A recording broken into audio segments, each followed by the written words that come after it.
So for our last portion, we need to go into the most challenging part, and that is the implementation and scale-up.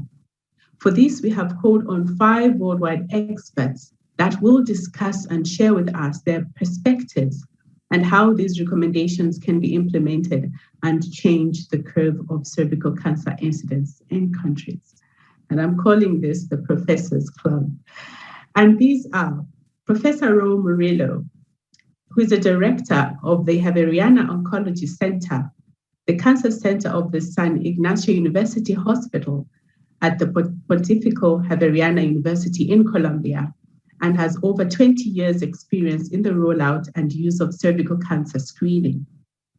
There's Professor Lynette Denny, a gynecological oncologist and head of OBS and Gynae at Groesbeck Hospital and University of Cape Town, and previous chair of the Fanghui Zhao Cancer Committee.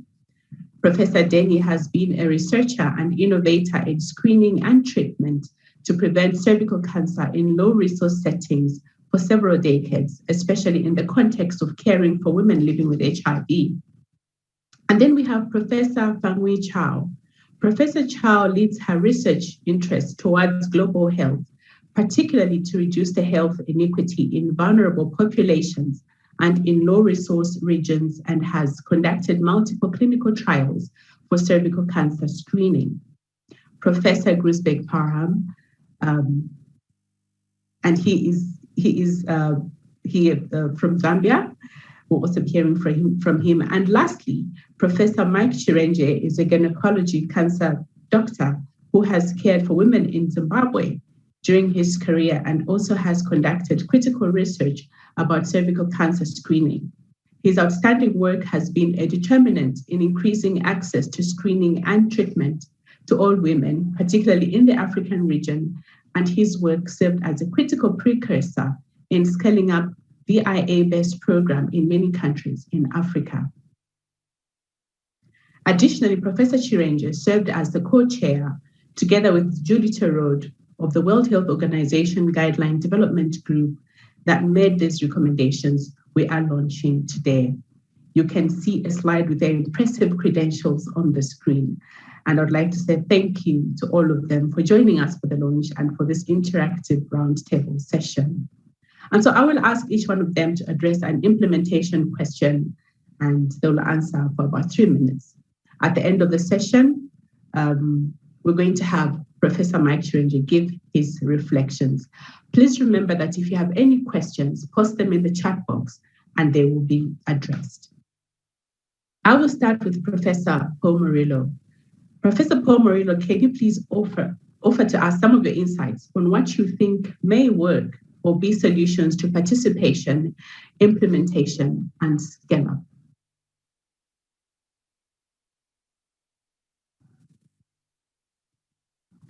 Hello, everybody. Perhaps the word solutions is a bit excessive since we cannot give a recipe for the implementation of the guideline. But the development group discussed some of the topics that could be very relevant for this purpose, and I will summarize them in 4 major areas, including cost and funding mechanism for the screening program, access to screening and treatment, acceptability of health services and community levels, and demand generation and individual tracking, which might be translated into screening registries. We recognize the existence of different levels of resource availability, different levels of development for screening programs, and different health systems around the world. However, to reduce cervical cancer mortality, countries are encouraged to implement population-based screening and treatment strategies, and we are certain that all programs should ensure that women who have screened positive are treated or managed adequately. While several high-income countries are already having a transition from morphology-based to molecular-based screening, in many settings, bridging strategy will be needed to move from a deficient existing screening infrastructure to the infrastructure needed to achieve implementation of the recommendations. Limited resource scenarios may rely on international efforts to make HPV testing affordable, and this transition may take time. Thus, focusing efforts will be necessary, and as a first step, providing at least 1 or 2 screens over a woman's lifetime during the right women's age will have an important impact on cervical cancer mortality in settings without a routine screening program. Access and acceptability would largely depend on the selection of the right algorithm or algorithms to include in national programs. The choice will vary by country, and it could also vary in different settings within the country, and will depend on available resources and acceptability. And we should keep in mind that multiple visits could reduce adherence to the screening and treatment algorithms, and acceptability is not only a community issue, but also a matter for scientific societies and the health workforce. This guideline makes recommendations for different clinical scenarios in routine practice and considers strategies that are not dependent on specialized or highly trained resources. The guideline also provides recommendations for vulnerable populations and highlights the need for a better integration with other priority health services, particularly those oriented to women living with HIV. A population-based approach will help induce demand in a more equitable fashion and provides the basis for individual tracking after the screening test results. Not all countries have the capacity to implement screening registries by using complex information technologies. However, several countries have progressed from manual registration, learning from the larger experience of other health programs. Screening registries are highly desirable to help organize the program, but the registration process and the amount and type of information should be sensitive to the country's capacity. I hope this very broad ideas to give a sense of alternatives for proper implementation of the guidelines. Thank you for your. Thank you so much, Professor Murillo. And now I'll move to Professor Lynette Denny. Could you please share how you are thinking about the importance of research and how it can help countries consider the choices of screening and treatment or screening, triage and treatment considerations? Thank you. Thank you very much, Karen, and once again for your superb chairing of this meeting, and thank you to my colleagues in WHO. So I have given this 25 years of thought of how to scale up and translate the research that we've done into true implementation and to impact on women's lives. And one seems to, it's like the pendulum of a huge clock that moves from one side to the other.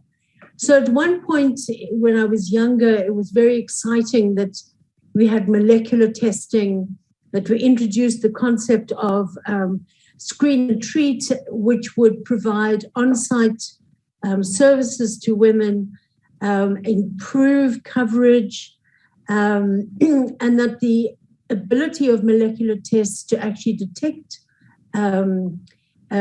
underlying cervical cancer dysplasia and precursors seemed very powerful. And our data was exciting. But the more I think about it, and having participated in the development of these guidelines, the more I've understood that our research is a little bit blindsided by the focus and intensity on the nature of the test. And I think that, one of my teachers, when I was training to become a gynecologist, said to me, Lynn, if cancer of the penis was as common as cancer of the cervix, it would have been eradicated a long time ago. So I've thought about that a lot. And I think the fact that women's health has been so neglected in many ways is one of the things that we have to overcome. And it was only when people started globally to feel ashamed of the fact that women were dying giving birth in their tens and hundreds of thousands that real action started being taken. And things like the Millennium Development Goals and sustainability goals were put on the table. And I think one of the great things that has happened is the campaign to eliminate cervical cancer, because that is a very strong and a powerful statement. Research, in my mind, as I said this morning, is a necessity. It's not a luxury. And we need to know what we're doing and be able to measure what we're doing And we need to actually empower our patients with the knowledge that we're going to share with them, that it's going to actually make a difference to their lives. And I think that when we have the buy-in of women's partners, families, and communities, and that their lives are as important as anyone else's, and there is a consumer demand with the political will to change the current situation. Until that happens, we're going to stay where we are. And I was actually phoned last night by a colleague who I've trained, who's working in Congo.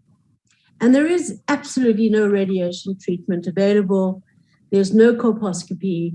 They do not have treatment such as LETS machines or local treatment. And he's tearing his hair out about how to get just basic equipment into his region of the country. So these issues are incredibly important in terms of understanding what is stopping us as a global community from attacking the brutality and the cruelty of inequity. And we have to really stand up against that. And my friend Gruesome said this morning, it's a disease of poverty, but it's also a disease of prejudice. It's a disease of savoring some lives over others. And the failure to create a world that is safe for women is a great tragedy. And, for instance, one of the things that we have not researched very well is what are the downstream effects of the early death of women. And there's been some studies which have shown that if a woman dies and her child is under the age of 10, the chances that that child will live to 10 years or older are about 25%. And this is what's happening in many, many countries of the world where women are dying. You have young children in communities that often are unable to take care of these children without the support of the mother. So I think when we talk research, we have to talk from where are our patients coming? What are they experiencing on a day-to-day basis? And what are we, as researchers and healthcare professionals, what are we hearing, and are we even listening to what's the most important thing for these women? So I feel that we really need powerful social and political activism to be injected into our research objectives, our research methods, and aims, and to actually do everything we can to implement what people like me have been doing for the last 25 years or so. I hope that makes sense to you. And yeah, a little bit a cat amongst the pigeons, but we need to be ruffled up.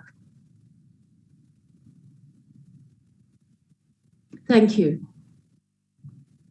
Thank you so much, Professor Denny, for your thought-provoking sentiments there. And now on to Professor Fanghui Zhao. Can you please share with us your experience with the introduction of HPV tests and the impact on human resources and training? Okay. Thank you, Carrie, for your sharing. Good evening, everyone. I'm very proud to be part of the Guideline Development Group and also join today's lunch webinar in this exciting panel discussion. So next slide, please. I have a few slides to share with you all.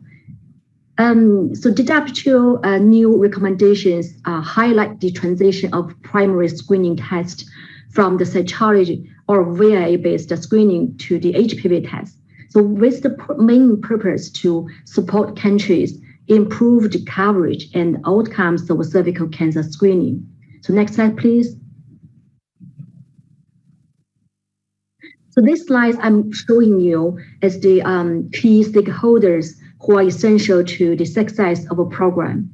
Policymaker, program manager, healthcare provider, lab personnel, and quality assurance staff, and data manager.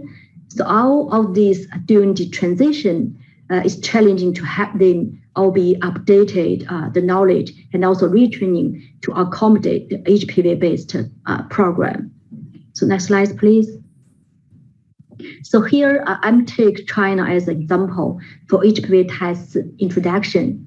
So during the past 2 decades, we generated a lot of country-specific evidence to prove the effectiveness and feasibility of the implementing HPV tests in the real world across various settings. And then by now, in China, we have over 100 HPV testing products on the market, but you have to be very careful to do the validation trials to make sure you pick the good test. So we have the CFD new regulatory guidelines since 2015. So with the local evidence, we now optimizing the comprehensive strategies and assisting government to develop national cervical cancer elimination plans. So next slide, please. So this slide, I want to emphasize that the elimination work needs support and involvement of the whole society. So we take all kinds of opportunities to organize the publicity and education activities across China, like use the Women's Day and HPV Awareness Day, and so on. So the facilities and the training for the HPV testing are critical to the program, for the implementation of the screening program. So likely to say that COVID-19 enhanced the capacity of PCR testing nationwide, so which could accelerate the transition from cyto or VA based screening to the HPV based screening. So next slide, please.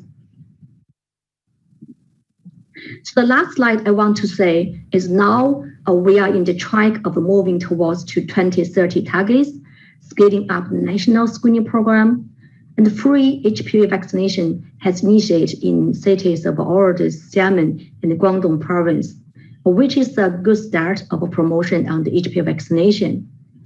The WHO's elimination strategy confirms to the Health China 2030 plan. So in that context, so this guideline is particularly important for us in shaping national plans to meet the 2030 targets. So thanks WHO for launching the 2 wonderful products, the new recommendations, and also the IARC handbooks. Thank you all for listening. Thank you so much, Professor Zhao. And on to you, Professor Groesbeck Parham. From your long experience of living and working in Zambia, how do you see countries transitioning from existing screening programs to HPV-based programs? So thank you, Madam Chair.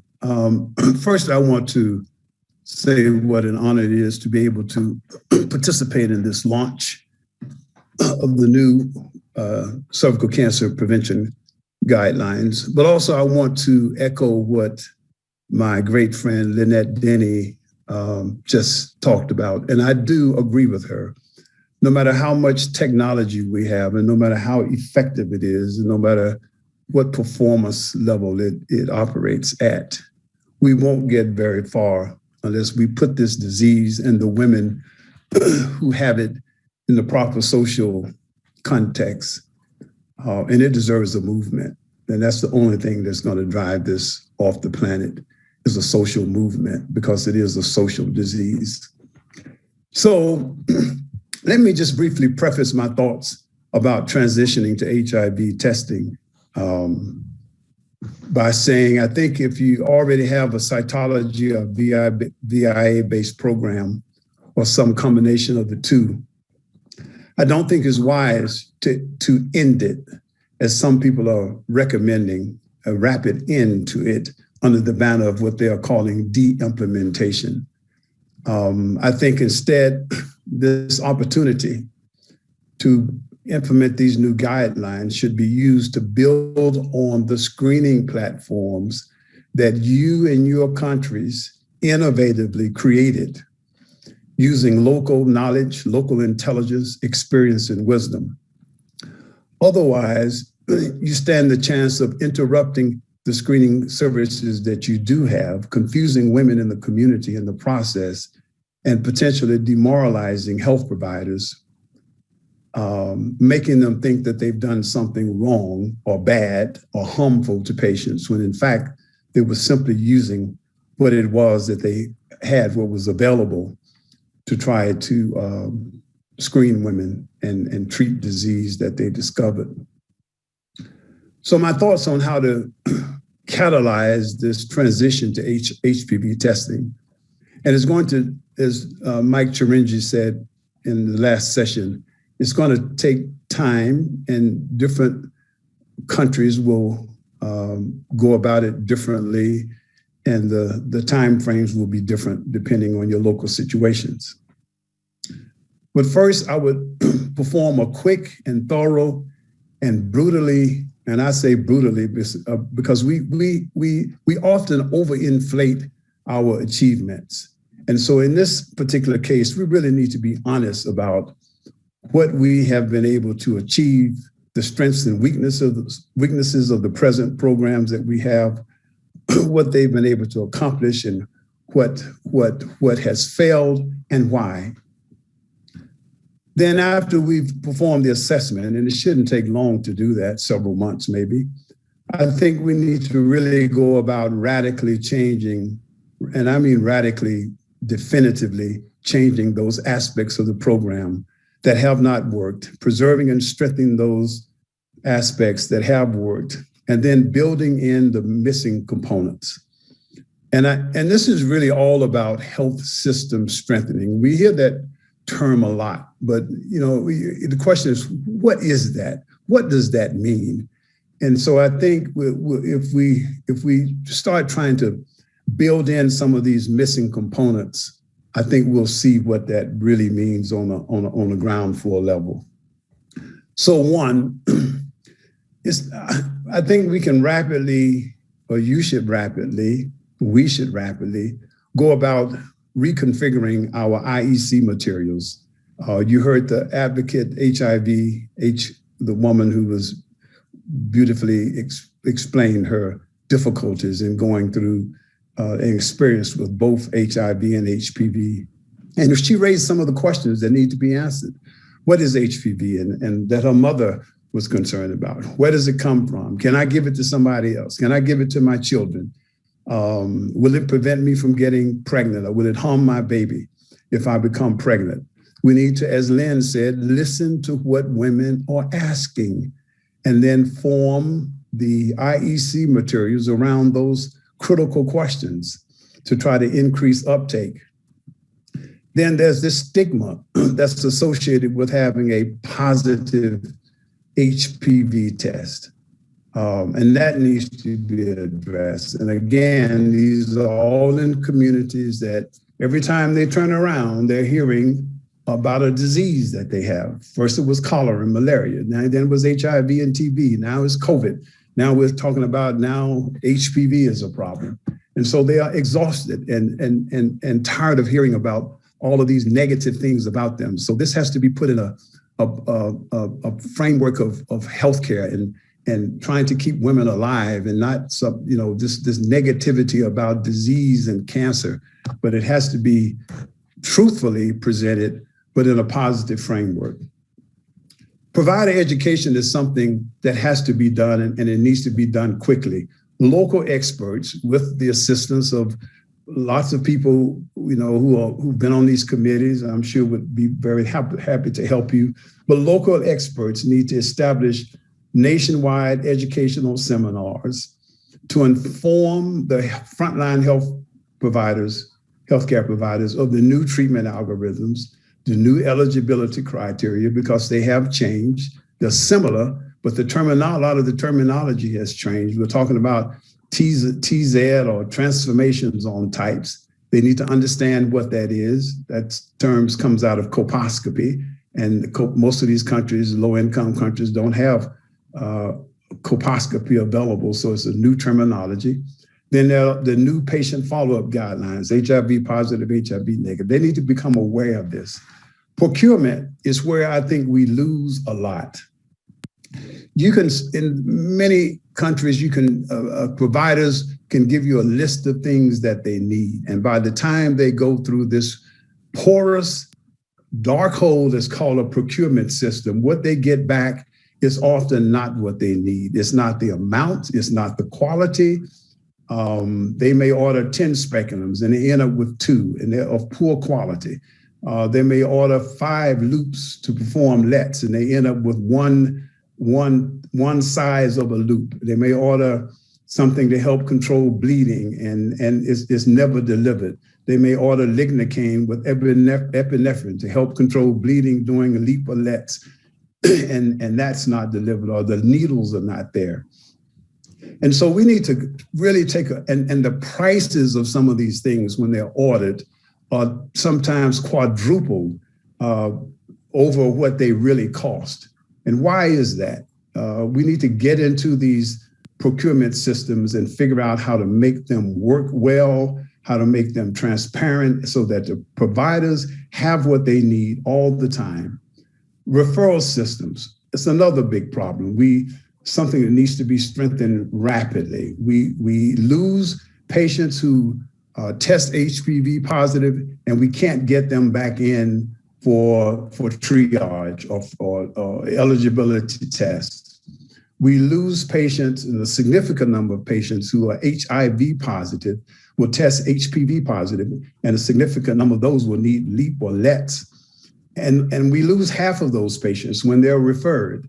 And then there are 3 to 4% of HIV positive patients who come in for screening that they're HIV positive, and they have a lesion. 3 to 4% of them may end up having invasive cancer. And we lose those patients to follow up. So we need to tighten up the holes in the referral systems.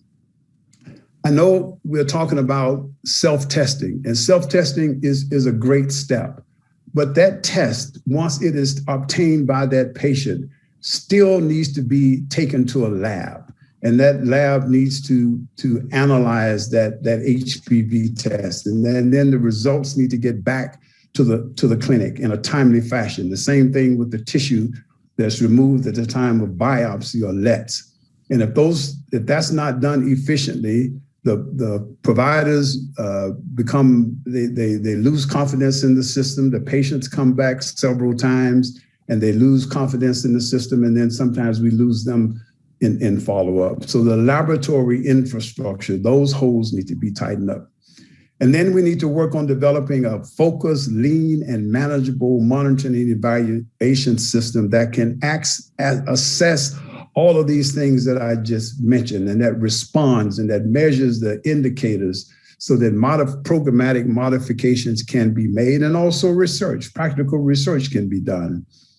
And then there's this link between HIV care and cervical cancer screening. It is a low-hanging fruit, and we have not worked to tighten up that linkage. Women that are coming in for HIV care, my opinion is that cervical cancer screening should be moved to the level, have the same priority as a viral load, to make sure that those women are screened. And then lastly is the transition to population-based screening. All of this needs to be put under it needs to be folded into population, trying to move from opportunistic to population-based screening. That's the only way we're going to get the coverage that we need. It's a tall order, and I think WHO is in a great position to help countries understand what population-based screening might mean in their individual settings. So those are the things that I would recommend that can be done now that can catalyze rapidly the transition to HPV testing. Thank you. Thank you so much, Professor Parham, and thank you all of you for those stimulating talks. We can all certainly understand that adopting and scaling up these recommendations offers many opportunities for saving women's lives, but there are also more programs and implementation considerations. And now to wrap up the discussions, I'll ask Professor Mike Chinenje if he can offer us your final reflections. Thank you, Karen. And thank you for the listeners. Firstly, I really want to express my sincere gratitude for the team at IARC and WHO for doing a sterling job in a most difficult time. I think most of you may not realize, but the handbook was written online. There were no meetings in IARC, but also the guidelines were drawn through a very hardworking, dedicated team through online. So I really want to express my gratitude for all the hard work done. And this now is an impetus to give countries guidelines to implement towards the 2030 targets set by WHO. So this is evidence which has been drawn by scientists with people with good experience, and we should really take advantage of using those algorithms. They define to us the screening ages, the frequency of screening, the validity of that test, because what you really want in a screening program is that if a person is testing negative, that test is truly negative. So the handbook and the guidelines really are an entry that we should use as we go, as countries implement screening strategies towards the 2030 targets. And I think, let me thank the four speakers in the interest of time. I think they've comprehensively covered how the transition at country level should be handled. But I will just overemphasize that training is an issue. Good training is a good issue. And also, I'm very pleased when I look back with the history of screening, particularly in this region, there was absolutely no cancer screening when we started our research a good 20 years ago. But I'm so pleased we saw the data today. Countries are already screening. The level is not yet high, but again, going by what my colleagues said, all my colleagues have emphasized, you already have an infrastructure of screening, so you can build this transition with what you have. But I want to emphasize quality assurance, because quality assurance is important. And in it, you can build your monitoring and evaluation. And like Lynette Denny said to us, research becomes a component. When you get data from your monitoring and evaluation team, then you can use it to improve the quality of your screening. And also, I want to point out that linkage of HPV vaccination to a screening program will be quite an added advantage to all countries. And lastly, we need advocates like Karen and Margaret to be our pillars there, who go out, because the Ministry of Health in most of these countries, cervical cancer screening budget is not an easy thing to convince these ministries. So when we have advocates like you, Karen, you need to go in this community and convince the policymakers that it's important to give money to a preventable disease, and you will have somebody's life changed forever. So with those few remarks, thank you for this session, which I really have enjoyed greatly. Thank you. Thank you so much, Professor Mike. And yes, the challenge is being taken on very, very seriously. It's now time for us to wrap up. It is indeed an exciting time for cervical cancer prevention, and the fight to eliminate it gets stronger. We have heard a great deal about how to move forward toward eliminating this preventable cancer. And the fact is, it is feasible, and that together we can. As we talk about policies and recommendations, it is very personal to me as a cervical cancer survivor, because it is us, the women, who are impacted by this cancer. And it is us women whose lives can be saved by implementing these strategies, because really, the elimination strategy is about people and not numbers. Women like me, women whose lives have been changed by cervical cancer. And this I speak from experience. Women who can be spared cervical cancer in the future. And so on behalf of all of us who are cervical cancer survivors, and really on behalf of all the women who may have their cancer prevented as the world adopts these guidelines, And for that young girl out there who hopes to live in a world free of cervical cancer, I said thank you for your attendance. And to all those that worked tirelessly for 2 years to give us these guidelines today, I said thank you. Thank you for your passion to continue moving forward. Thank you for your work to save lives. We each can play a part. Together we can, and we will. My name is Karen Nakawama, a cervical cancer survivor. I said thank you. God bless. Bye-bye.